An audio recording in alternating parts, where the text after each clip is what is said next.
Ташиев жана 5 адамга кылмыш айыбы угузулду.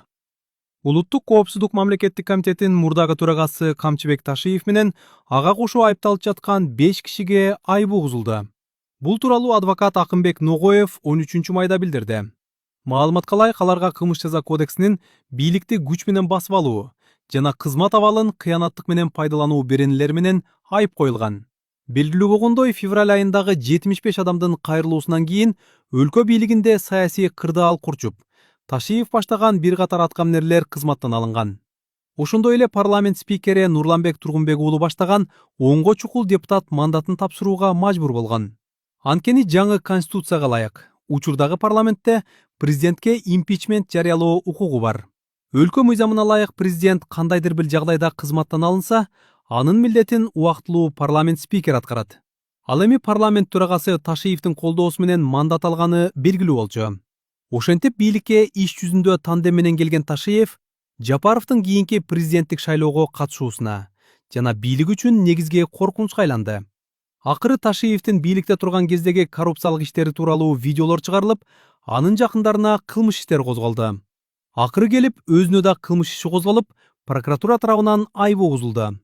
Муну менен Жапаров алдыдагы шайлоодо атаандаш фигуранын чыгышын алдын алып, өзүнүн президенттик мөөнөтүн узартууга жол ачып жатат. Айрыкча өтмүштөгү бийликтин ыплас иштеринин баарына Ташиевди күнөөлүү кылуу менен аны саясий өлүккө айлантуу аракети жүрүп жатат. Буга кошумча Ташиев жана анын айланасындагы адамдарга кылмыш ишинин козголушу аларды шайлоо астындагы саясий процесстерден алыстатып, колу буту тушалган абалга алып келет. Ал эми бийлик үчүн таасир талаштагы тышкы факторго келсек, өлкөдө негизги таасирге ээ болгон Россия Ташиевдин кызматтан алынышына олуттуу реакция кылган жок. Тескерисинче, айрым орус маалымат каражаттары анын бийликтен алынганын кубаттаган кабарларды таратышты. Бул жагдай Ташиевди кызматтан алууда Россия Жапаровду кыйыр түрдө колдогонун көрсөтөт. Ошондой эле президент Жапаровдун Москвага болгон сапарынан кийин Ташиевдин суракка чакырылышын эске алуу керек.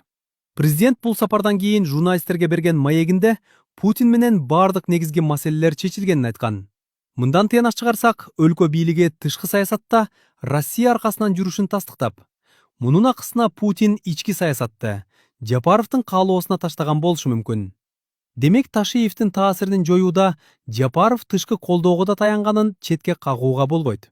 Андыктан Россиянын өлкөдөгү аскерий жана саясий таасири мындан ары өсүшү күтүлөт. Атүгүл Кытай, Кыргызстан, Өзбекстан темир жолу долбоору сыяктуу аймактагы ири долбоорлорго да таасири тийиши мүмкүн. Жыйынтыктап айтканда, 2027-жылдагы шайлоодо Жапаровдун кайрадан президент болуп шайлануусуна азырынча олуттуу тоскоолдук калган жок. Ошентсе да Кыргызстандагы саясий окуялардын тез өнүгүүсүн эске алсак, шайлоо астында кырдаал өзгөрүп кетиши да ыктымал. Айрыкча кылмыш жоопкерчилигине тартылуу алдында турган Ташиевдин колунда калган компроматтар оппозициялык саясатчылардын баш көтөрүүсүнө, кырдаалдан пайдалануусуна жол ачышы мүмкүн.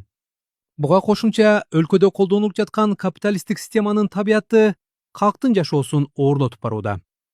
Салыктардын көбөйүшү, анын жаңы түрлөрүнүн киргизилиши, электр энергиясы, ысык суу жана муздак суу сыяктуу негизги муктаждыктагы кызматтардын тарифтери кымбаттоосу, негизги керектөөчү товарлардын баасынын кескин өсүшү калктын нааразылыгын күчөтүп жаткан негизги фактор болууда. Ал эми калктын жыргалчылыгы үчүн кызмат кыла турган кем байлыктарыбыз, инвестор деген аталышта чет элдиктердин талаптоноосуна буушар болуп жатат. Демек, Кыргызстандагы негизги көйгөй бийлик же өлкө башчыларын алмаштырууда эле эмес. Маселе аймактагы колонизатор күчтөр бийликтин алмашуусун өз кызыкчылыктарына пайдаланып, буга калктын алданып калуусунда. Андыктан биз мусулмандар кайсы бир бийликтин же саясий чөйрөнүн алмашуусуна алданбастан, ислам негизинде биригип, ислам идеологиясын көтөрүп чыгуу менен гана бул белгисиздикке чекит кое алабыз. Анткени ислам гана Кыргызстандагы эле эмес, бүткүл дүйнөдөгү мусулмандарды бириктирүүчү күчкө ээ. Исламга таянган бийлик гана биздин жерлердеги колонизаторлордун таасирин түп тамыры менен кесе алат. Мындан башка сунушталып жаткан жолдордун баары убактылуу же колонизаторлордун айла амалдары болуп эсептелет.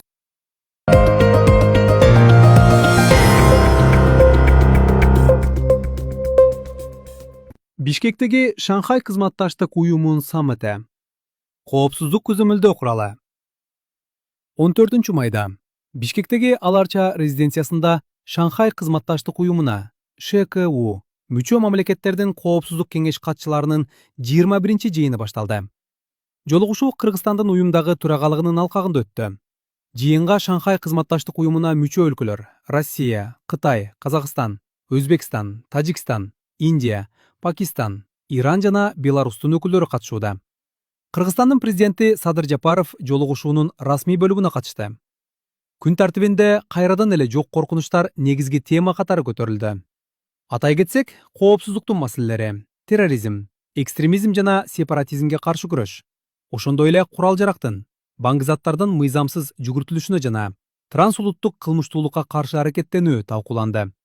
Катышуучулар Шанхай кызматташтык уюму өлкөлөрүнүн биргелешкен антитеррордук машыгууларын өткөрүүнү талкуулашты. Шанхай кызматташтык уюму Борбор Азиянын Кремль менен жана Кытайдын саясатына көз карандылыгын бекемдеген уюм экенин эч акта далилдеген. Бул уюм аймактагы өлкөлөр өздөрүнүн демилгелерин илгерилете турган же суверенитетин чыңдай турган аянтчы эмес. Тескерисинче, ал коопсуздук темасын эксплуатациялоо менен колониалдык мамилени легитимдештирүүчү механизм болуп саналат. Бул тенденция Шанхай кызматташтык уюмунун коопсуздукка болгон мамилесин калыптандыруусунан өзгөчө байкалат. Аймак ислам жери катары каралганына карабастан, уюмдун документтеринде диний активдүүлүккө өзгөчө көңүл бурулуп, ислам коркунуч катары каралат. Ошентип уюм ислам идеологиясына карата мамилесин негизинен экстремизмге каршы күрөшүү аркылуу көрсөтөт. Бул болсо, билим берүүдөн баштап, кайрымдуулукка чейинки исламдык демилгелерди автоматтык түрдө чектөөгө алууда көрүнөт. Ал эми кандайдыр бир саясий ишмердүүлүктү айтпасак да болот. Атайын кызматтардын координациясын күчөтүү, маалымат алмашуу, аймактык антитеррордук түзүмдүн ыйгарым укуктарын кеңейтүү иш жүзүндө аймакка ислам жамааттарына карата Кытай жана Россиядагы мамилесин көчүрүү өткөрүүнү билдирет. Бул көз карандысыз имамдарга басым жасоо, диний билим алууну татаалдаштыруу, мусулмандардын жамааттык же жеке ар кандай активдүү ишмердүүлүгүн көзөмөлдөөнү күчөтүү жана кибер көзөмөлдүн өсүшү менен ишке ашат. Иш жүзүндө бул аймактагы диний чөйрөнүн барган сайын кысымга кабылышына алып келүүдө. Интернеттеги мусулман жамааттарын көзөмөлдөө күчөп, билим берүү структураларына талаптар катаалдашууда. Ал эми көптөгөн диний долбоорлордун демилгечилери көмүскөгө кетүүгө мажбур болушууда. Албетте, мындай шарттарда исламий билим берүүнүн сапаты төмөндөп, чет элдик аалымдар менен байланыштар начарлайт. Ал эми расмий диний башкармалыктар диний авторитет катары эмес, барган сайын бюрократиялык инструмент катары кабыл алынууда. Дагы бир жагдай, Ирандын тегерегиндеги кырдаал Шанхай кызматташтык уюму үчүн ачык сыноо болуп, уюмдун реалдуу деңгээлин жана максаттарын айкын көрсөттү. Стратегиялык өнөктөштүк жана жамааттык коопсуздук тууралуу билдирүүлөргө карабастан, Шанхай кызматташтык уюму иш жүзүндө уюмдун мүчө мамлекети болгон Иранды колдоо боюнча активдүү позицияны карманган жок. Расмий деңгээлде баары дипломатиялык билдирүү, токтоолукка чакыруу жана мүмкүн болгон ортомчулук кызматтарды талкуулоо менен гана чектелди. Америка жана анын союздаштары менен ачык саясий тирешүүгө барышкан жок. Уюм эч кандай жамааттык колдоо механизмдерин иштеткен жок жана өзүн толук кандуу аскердик саясий уюм катары көзөт алган жок. Москва менен Пекин тарабынан берилген минималдуу жардам да Шанхай кызматташтык уюму түзүмдөрү аркылуу эмес, негизинен эки тараптуу мамилелердин алкагында ишке ашырылды. Бул болсо уюм кризистик шарттарда реалдуу колдоо көрсөтүүгө даяр эместигин көрсөттү. Тескерисинче, динге каршы күрөшүүчү гана аянтча бойдон калганын дагы бир жолу далилдеди. Ошондуктан Шанхай кызматташтык уюму Борбор Азиядагы мусулман өлкөлөрүнүн өнүгүүсүнө салым кошпойт. Тескерисинче, анын ички диний дараметин чектөөчү жана системалуу басымды күчөтүүчү уюм болуп саналат.